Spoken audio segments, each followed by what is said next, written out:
All right, so I guess this is a kind of a course, or what you want to call it. It's teaching a little bit how to play the guitar, how to make songs, teaching music, just how to go about it and how to learn this stuff.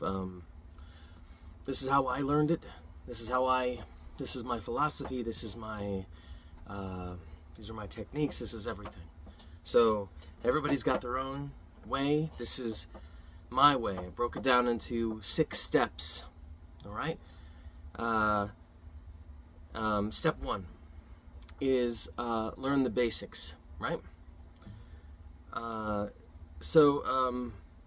far as getting the tuning right, I would get like a tuning app. Back when I learned, I had one of those things that attached to here, and it registers the vibrations, and it tells you whether you're on point with the notes. Google the strings. Starts with low E, ends with a high E, and they're all supposed to sound a specific way. This is called standard tuning. I would start with standard tuning for a while. I'd be on standard tuning and before you experiment with other tunings. They're not required. It's just a way to switch things up. There's certain songs, if you want to try to cover certain songs that exist, that are way easier to play in different tunings. And it's also a way to like kind of jumpstart the creativity if you get bored, or if you feel like you've made all the songs you can in one tuning. If you feel that way, then there are so many different tunings to experiment in. But standard tuning is usually the one that people start in, and it sounds like this. I didn't properly tune it, so it's maybe a little off, but that's the gist. And this is it's like an open strum. This is how they sound together, right? So the notes on any instrument are the same. You can apply this to pretty much any instrument. The muscle memory and the way that you play an instrument will be different, but everything else is basically the same. All the notes in music go sequentially by using the alphabet. A, B, C, D, E, F, G, stops at G, and then goes back to A, repeats, and like a pattern. These are whole notes. The pattern repeats. Music, a lot of music is pattern. As far as this language that we're talking about, this language that humans came up with to explain sounds, explain music in notes, because music actually exists within us and all around us. It was here before we were here, and we just kind of use it. We just grabbed it and we're like, this is ours, and we're gonna use it, and that was how that went. So learn what the strings are, so you have the whole notes, and then in between all the notes, there are because you skip one, right? So say for instance this is a F, this is a G. I'll just do this real quick. F, in between the F and the G, always skips one, is either a flat. It's called a flat or a sharp. The flat is before the note, the sharp is after the note. So say this is an F, skip one, G, skip one, A, because you see A, B, C, D, E, F, G, back to A. It just keeps going that way. So in between is a flat or a sharp, which means that if it's before the F, if it's after the F, that's an F sharp. If it's before the G, that's a G sharp. So an F sharp and a G sharp are the same, or G flat. F sharp, G flat are the same, depending on what note you're looking for. This is the way it goes, with the exception of the whole notes B and C. So when you get down here, you don't skip one. B goes right to C. That's no matter where you are on the fretboard. So this string is A, for instance. Skip one, B, and then right C, right down one. So this is just how to find notes. All of this information is the language. If you hum something in your head and you're looking for where it exists, that's just primitive. You just hear it and you sound it out and you find it. But if you want to know what that note's called, that's the language. And that's the pattern, and that's how it goes. I don't, you know, that's just the way it is, right? These are the basics. And then you want to familiarize yourself with the neck of the guitar and where things, you know, exist. Especially in the first two strings here, which is actually the 6th and 5th string, because it goes 1, 2, 3, 4, 5, 6. This is the low E, because the high E is down here, and then the A. The reason why these are the most important is because when you're playing something called bar chords, this is a bar chord, for instance. This slides up and down the neck, like you starts here. Like I said, you don't skip, so it's C, and then D. You could just access that all by sliding up and down. And then the reason why the A is important is you just move this formation down one, and you have access to all of these notes, which is, again, B, C, D, E, F, and so on and so forth. Some people do power chords, which exists in the open D alternative tuning that I told you not to worry yourself with unless you want to. That's just tuning this E down to a D, or down to a D, because they call it drop D, so it drops down to a D. So I play a simpler version. I like the sound of it better, and it's easier to play, so you might want to do that. It's not a bar chord where you have to, this is the hardest thing when you're first starting out, putting this index finger all over the entire neck and pushing with your thumb, and like, and usually when you start, it's like, oh, I can't make a sound. So I do a version I call it bass chord, which is, because I only use 4 notes, and bass guitars have 4 strings. So you use the first 4 strings, same formation. This formation, by the way, is if you look up what an E chord is, it's an E chord. You slide down the neck and you put your index finger on the first string and the fret formation like this. I don't know if you can see this. It's like that, and you can look it up in a book if you want. So you got remember the E chord, open E chord, slide down, but the chord is whatever is happening on the 6th low E string. So this is G, right? So this is a G bass chord. I usually let the rest of them ring out like open wise. I just like the sound of it. This is a G, then you slide down. This is an A, this is a B, back up, this is an F, right, because this is an E, oh yeah, another exception other than B and C is E and F. There's also no space between those, so you got E, immediately 1, doesn't skip, and so that's F, skip 1, G, skip 1, A, skip 1, B, don't skip, B and C, C, skip 1, D, skip 1, E, just keeps going. So this E is like this E, is like this E, you know, so there's so many different E's, there's so many different C's all over, because it's all patterns, and you can access everything and anything you want in this thing. The bar chords are very helpful. And then open chords. Let's see here.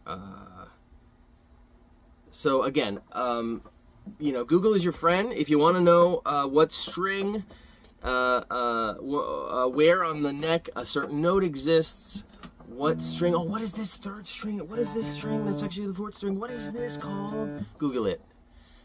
Google guitar neck. It'll show you E, A, it'll show you all of them, right? It'll show you which one is which. And then it'll even show you where on the fretboard they exist if you're looking for a certain note or a certain sound.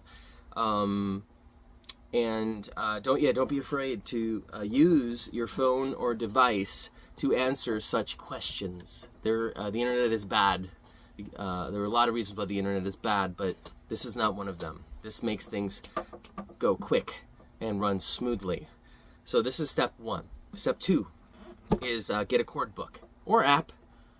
I suggest getting a book because then you're free to use whatever screen you're using. I use multiple screens, so you could also do that if you have a lot of devices. Right now I have my phone, which is working as my camera, and then I have a Chromebook, which is which has some notes, has all my steps that I wrote out, you know, so I could remember what I'm talking about.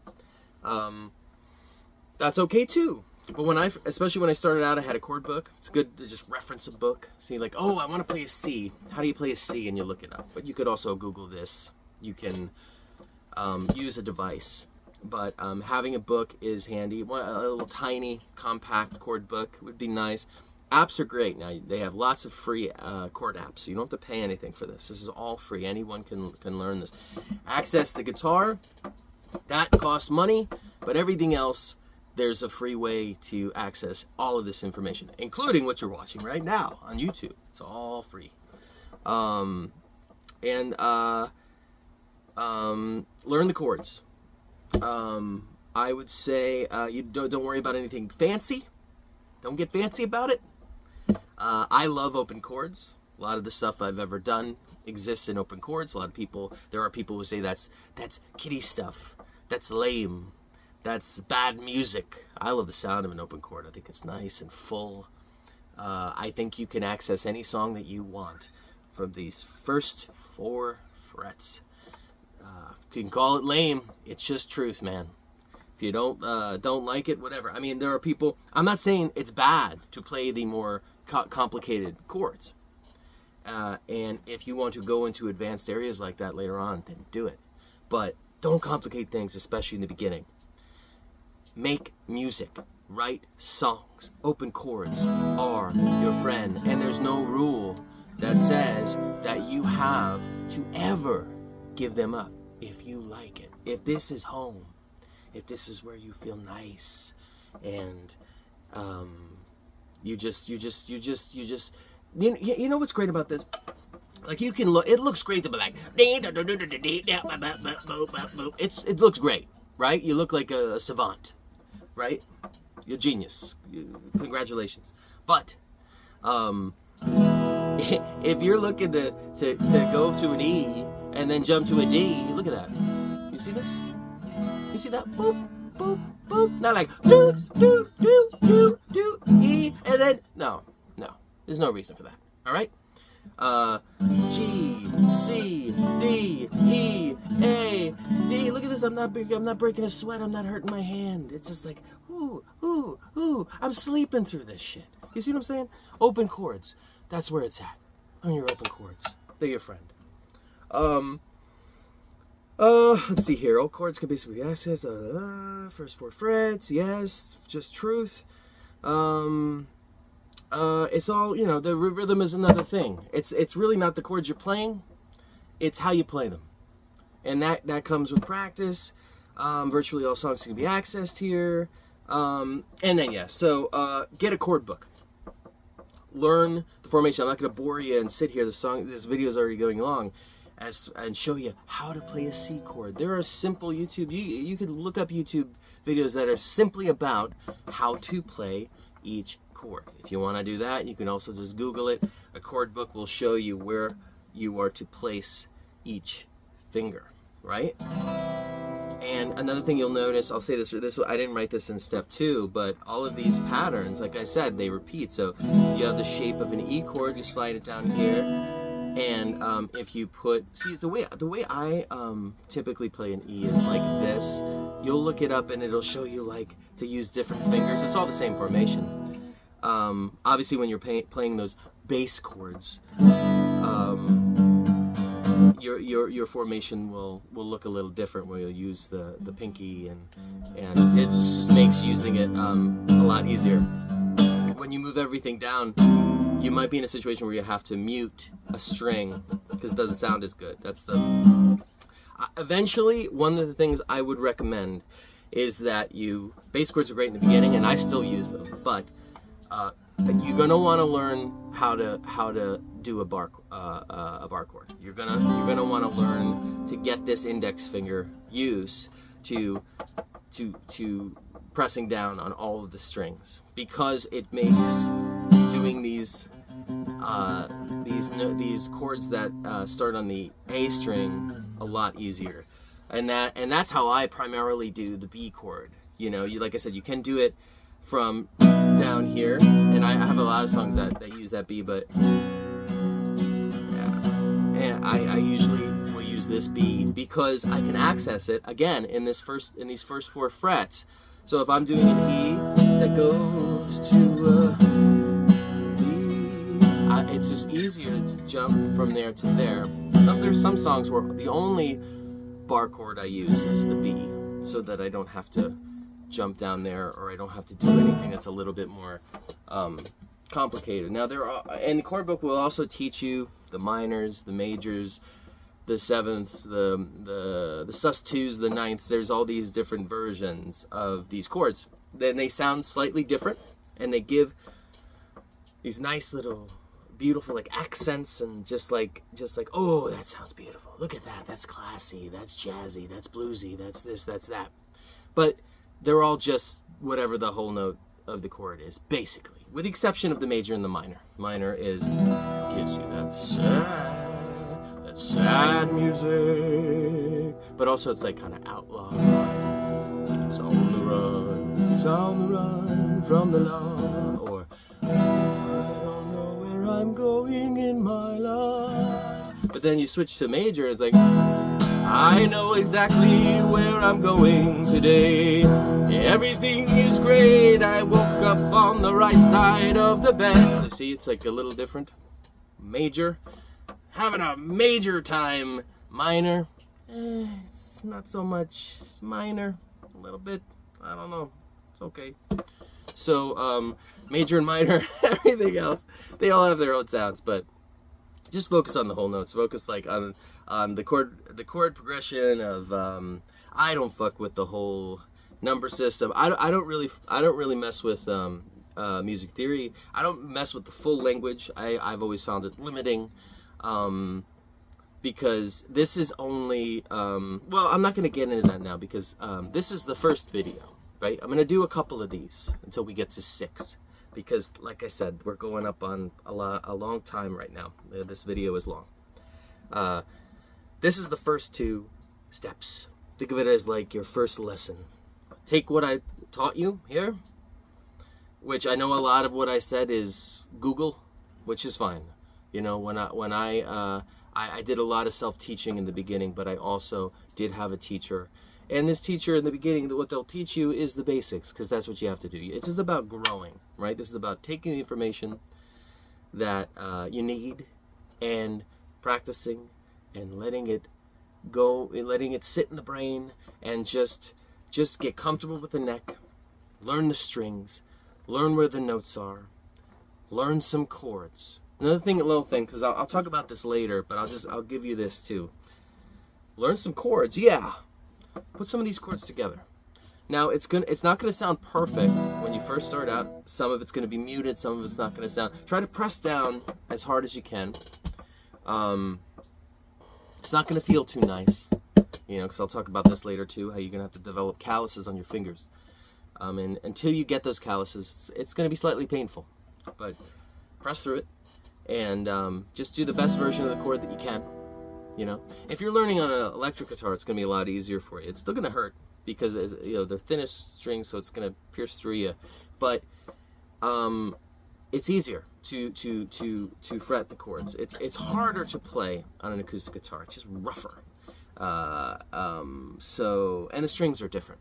The strings are a lot thinner. Not a lot, but they're thinner on an electric guitar. So it's easier to press down, easier to make a chord. That's why when you're starting out, you'll see a lot of people learn on the electric guitar. That's completely fine. Learn on the electric guitar if you want to. But when I first started out, I learned a couple chords and I put them together and I made a song. And I think that that's the best thing that you can do. And just do it. Practice over and over again. Fretting the 4 forming the chords there, and then practice switching. Try to incorporate some humming over it, or singing if you're comfortable. Just go with it. You know, just like, if you feel comfortable writing a lyrics down and making a song, do that. Don't ever feel held back by what anybody's teaching you. Go at your own pace. If you want to go ahead of the teacher, go ahead. Go ahead. Go with that. Don't ever feel limited. So if you want to do two of the most popular chords, G and C, they go great together. You could do a song that's just G and C. Go, I don't know what I'm talking about, but and there's going to be a pause because you have to switch. You're like, oh. Know that I love you. See? You see how I'm strumming here? It's all the rhythm. You could also just go, I don't know what I'm talking about, but I know that I love you. You'll notice, you'll see, you'll hear what sounds good, what melody, that's the melody, or you're humming something or singing something over the chords. You'll hear it. That sounds good. Go with sounds good. If it feels right and it sounds right, continue. This is lesson 1. I hope you've enjoyed it, and then we'll pick back up after this. This process takes time, so also just go at your own pace, but also just get familiar. Use this information, this first lesson, and practice. Learn the strings so that you can access them. Don't be afraid to Google. You don't have to memorize everything. This takes time. Get the chord book. Learn the chords. Play the chords. Use the chords. Implement them into your own songs and your own chord structures. Chord structure is simply the chords that you put together. You form them together, and you usually will repeat them. And because all that matters is really what you're going to be playing over it or singing over it. Let's just focus on that, humming and singing. Let's not worry about, I sing bad, I sound awful, I can't write. Just do it. Everyone can write, everyone can sing to various degrees. It doesn't matter. And everything in time will get better, but better, good, bad, all subjective. If you really think there's such a thing as good or bad art or music, all that means to me is that you haven't listened to enough music. Because there's a lot of stuff right now, people that are professionals who have been paid good money to do this, that you would listen to their songs right now and you would say, like, that's awful. What? That guy can't sing. These lyrics are juvenile. You would have that opinion. It proves art is subjective. There's something for everybody. There is no good. There is no bad. It's just the truth. Again, everything I'm telling you is just true. You might not want to hear it. It might conflict with what you believe or what you've heard. It's just the facts, ma'am, man, whatever you want to say. Thank you so much for listening. I hope this has been informative, helps you in some way. I'm not a conventional teacher. I never said I was. If anything, I've been discouraged. I've discouraged myself from ever doing this. I'm like, this isn't what people want to hear. This is what they want to learn. They want to learn how the certain way. If you Google on YouTube, or if you search on YouTube, how to learn guitar, learn this. So you have people talking very specific way, using a music theory language. They all sound the same. This is for something that's a little different. This is going to be more about feeling and emotion and getting to the core of what music really is. You have the language, and then you have what music really is. This is going to be closer to that, little closer to like a little Zen, guru-ish, stuff. I'm not saying I don't know what I'm saying, what I'm doing, because I do, because I've been doing it for so long. I have 30 albums on Spotify, Apple Music, and way more that have never been released. I've been making music for decades, right? This should prove to you one thing. There is no one way to do this. There is no specific this, that, and the other. One of the things I hate, I will tell you this, one thing before I go. a lot of these videos that you look up on YouTube that are designed to teach you, to help people who are beginning, who are trying to learn. They start out with doing like the craziest fucking lick you've ever seen in your life. Like they start out basically showing off and immediately crush your spirits and think like, I'll never be able to do that. Is that really, that never makes sense to me. Is that really what you want to open with? Like, I get what they're saying. There's like, don't you want to be like me? Don't you want to be Jimi Hendrix? Looks good, doesn't it? Sounds good, ah. And they're trying to like motivate you and inspire you.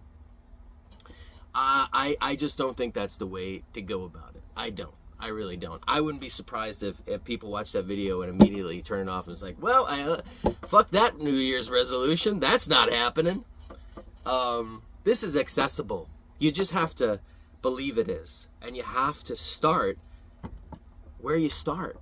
And don't go jumping ahead and hating on yourself because you don't sound like your favorite guitarist right out the gate. Don't, fall for that. But that's all I'll say. Thank you again, and I hope you've enjoyed, and goodbye.